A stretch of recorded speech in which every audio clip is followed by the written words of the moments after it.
Welcome back, mystery lovers, to another episode of Mysteries in the Dark.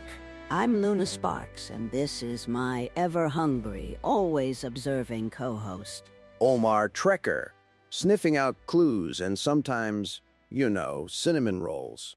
Mostly clues, though. Definitely clues. Mostly. And today we've got a really fun one for you, straight from our files, a Halloween special that still makes me smile, years later. Oh, the pumpkin prankster. That was a classic. Maple Hollow, Halloween night. The air was just thick with anticipation. And candy. A lot of candy. It was. Maple Hollow really goes all out for Halloween, the streets twinkling with orange lights, kids everywhere, the scent of spooky spices in the air. It's quite magical, actually. Yeah, and I remember thinking, this is going to be a quiet night. Just, enjoying the festivities, maybe snagging a few extra Reese's cups. Boy, was I wrong. You always think that, Omar. But trouble seems to find us. And this year, trouble came in the form of vanishing pumpkins. Not just any pumpkins, either. These were the pride and joy of the town. The annual Halloween festival, remember? They crowned the best decorated pumpkin. Exactly.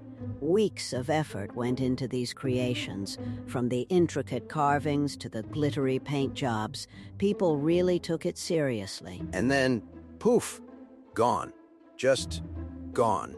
Not smashed, not eaten, no trace of a struggle. Just emptiness, where a prize-winning pumpkin used to be. It started subtly, one or two smaller ones from porches, then a few from the town square. People were initially amused, thinking it was just mischievous teenagers. But then Mayor Dimple's giant pumpkin vanished. That was the game changer. That thing was a work of art, shaped like a smiling cat, if I recall. He spent hours on it. He did. It was enormous, too, right there on the festival stage. For it to disappear without a trace, that's when we knew we had a real mystery on our hands. I remember you saying, "This smells like a mystery," and I, ever the keen observer, noted it also smelled like pumpkin pie, which, to be fair, is a very important detail. It was your dedication to the culinary arts that almost got us sidetracked, my friend. But yes, the urgency was palpable. The whole festival was on edge. Right, so we geared up. Flashlights, notebooks. I had my emergency snack bag, of course. For sustenance, Crucial for brain power. And so we began our patrol. The last known location of the mayor's pumpkin was the festival stage, so we started there, looking for any clue, any disturbance. And what did we find, Luna? A trail. A glorious, undeniable trail of pumpkin seeds. A clear path, surprisingly. Not like a clumsy human would leave, but almost deliberate, leading right out of the park and towards the nearby woods. The Maple Hollow woods are usually pretty serene, but on Halloween night, they always have this extra layer of spooky atmosphere. Perfect for a mystery, honestly.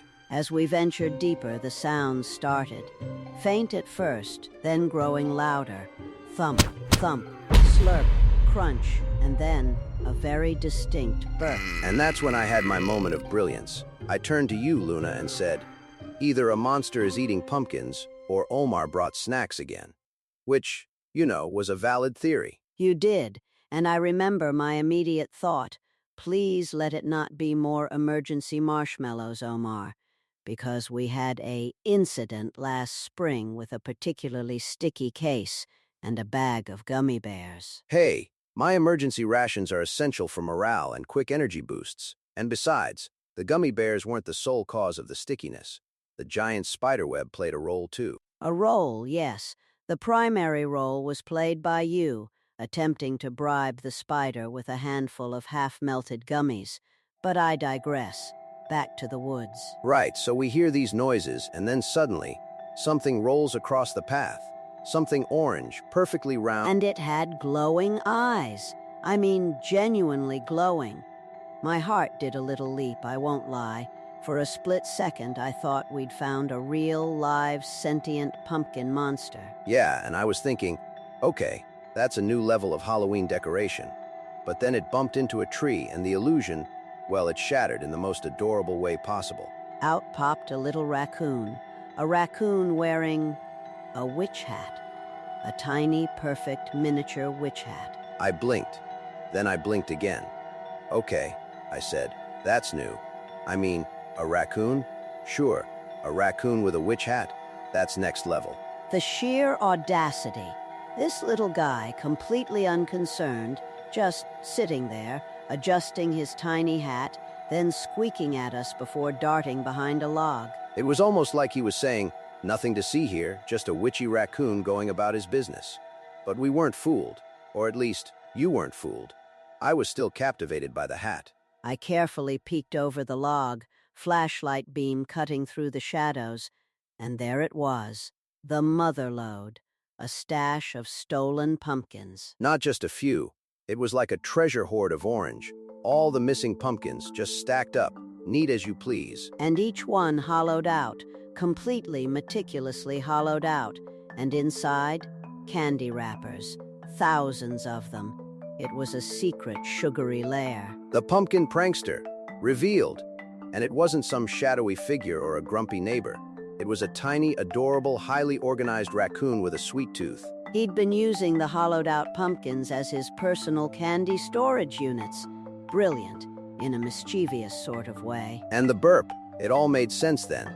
He wasn't just hoarding, he was enjoying his haul, living his best Halloween life, you know. The raccoon, sensing he was caught, actually squealed proudly, like, yeah, I did this, aren't I clever? And then he offered you a half-eaten caramel. He did, and honestly, that was the moment my investigative resolve crumbled. I mean, come on, a raccoon, in a witch hat, sharing candy. My heart melted a little. I saw it happen. Your stern detective face just softened. You even said, "Aw, he's sharing." Case solved, and cavities confirmed. It was true. He was adorable, and clearly a connoisseur of fine Halloween sweets. We couldn't really be angry at him, could we? No, we couldn't. So we carefully gathered the pumpkins, mostly empty but still intact, and returned them to the festival. The townspeople were overjoyed. They were cheering, and the best part? The raccoon, our little pumpkin prankster, got to ride on your shoulder, still wearing his tiny hat, as the official pumpkin parade mascot. He loved the attention, absolutely soaked it up.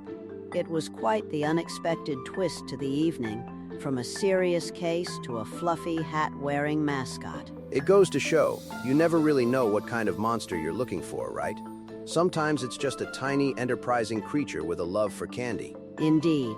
And it reminds us that even in the darkest corners, or the spookiest woods, sometimes the mystery shines a little light on something unexpected and, frankly, adorable. And another reason, as I always say, to never underestimate candy, or raccoons, especially raccoons in tiny hats. That's it for this season of Mysteries in the Dark.